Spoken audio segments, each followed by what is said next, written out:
أسد هو وخفض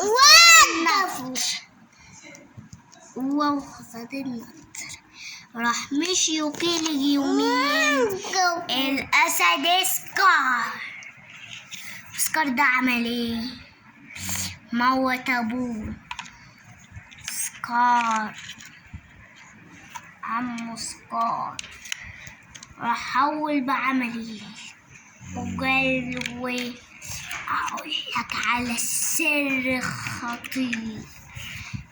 أنا قتلت مفاصة.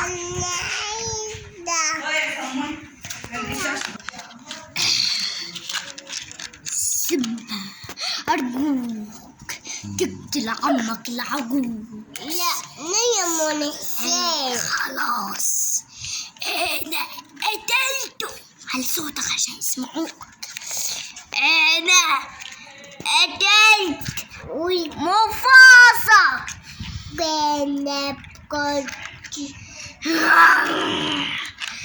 يا بطني. ايه ده؟ مالك يا نمو؟ بطني وجعاني ما اكلت من الشجرة. ودوق. مالك فين يا نمو؟ ده مات. نديله حقنة وهو يقوم. هو جاي اهو. الحمد لله هو يقوم. شكرا ليك يا دكتور. ولا يهمك يا أسد ولا يهمك يا سكار. شكرا ليك. أنا اخده بدل. يلا امشي قدامي. يلا امشي. احنا دينا رجعنا واحنا مش هنعمل كده تاني. انا اسف يا سكار وانا اسف يا اسد سيمبا. اسفك عني يا اسد. وانا جعان يا فرس الناطر. انا اكلك امانه والاسد سيمبا والاسد سكار. نم نم نم نم نم نم نم نم نم نم. احنا كلنا وشبعنا. يلا نشيل نصه. يلا بينا.